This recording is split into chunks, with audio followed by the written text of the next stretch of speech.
अखिल भारतीय विद्यार्थी परिषद हिमाचल प्रदेश ने आज पश्चिम बंगाल के संदेशखाली में महिलाओं पर हो रहे अत्याचार के खिलाफ डीसी ऑफिस शिमला के बाहर धरना प्रदर्शन किया। एबीवीपी ने बंगाल की टीएमसी सरकार को बर्खास्त कर राष्ट्रपति शासन लगाने की मांग की है। पंजाब दस्तक के लिए सुरेंद्र राणा की रिपोर्ट।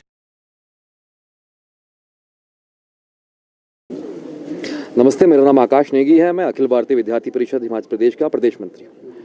आज आप सभी यहाँ पर आए। आप सभी को मालूम होगा 10 फरवरी से पूरे देश के अंदर एक मुद्दा जो संदेशखाली जो बंगाल के अंदर एक गांव है, उसका मुद्दा पूरे देश में, हिमाचल में नहीं बल्कि पूरे देश में आग पकड़ रहा है। और हम उसके अंदर अगर जाएंगे तो हमारे सामने आएगा कि संदेशखाली एक ऐसा क्षेत्र जो ग्रामीण क्षेत्र है, लेकिन वहाँ पे हम सभी को मालूम है कि जो दीदी की सरकार है, जिसको हम टीएमसी की सरकार कहते हैं, वो तृणमूल कांग्रेस की सरकार, वहाँ पे जो औरतें हैं, वहाँ की बहनें, वहाँ की माताएं हैं, वहाँ का जो एक अध्यक्ष है, वहाँ का जो लीडर है उस संदेशखाली में, जिसका नाम शेख शाहजहां है, वो व्यक्ति वहाँ के घर घर जाता है। हर एक घर में जाकर के, मान लीजिए सर्वे के नाम से वहाँ पर घर जाएगा और उस घर में जाकर के कोई भी औरत, कोई भी लड़की, कोई भी बेटी उसको पसंद आती है, जो जवान हो, जो खूबसूरत हो, उसको अपने कार्यालय वहाँ पर बुलाया जाता है। कार्यालय बुलाने के बाद लगभग पूरे महीने ऐसे भी केसेस वहां पर आए कि पूरे महीने वहां की औरतों को, वहां की बहनों को अपने कार्यालय रखा जाता है और अपनी जो प्रताड़ित उनको किया जाता है। और अपने, मैं ऐसे शब्द इस मीडिया के सामने मैं नहीं कह सकता, ऐसे रेप, जैसे रेप तो बहुत छोटा शब्द, वहां के जो अभी वहां के कुछ लोगों ने मीडिया को बाइट दिया और मीडिया के माध्यम से हमको पता चला है, सबसे जो मैं इस मीडिया के सामने और सभी पूरे समाज के सामने अगर मैं जो शब्द कह सकता हूँ वो रेप है। हम कल्पना कर सकते हैं कि रेप से भी घिनौनी चीजें वहां पर उन छात्रों, उन औरतों के साथ की जाती होगी। और केवल यही नहीं, बल्कि यहाँ वहां पर यह भी इशू आ रहा है कि वहां से बहुत बड़ी संख्या में वहां के लोग पलायन कर रहे हैं।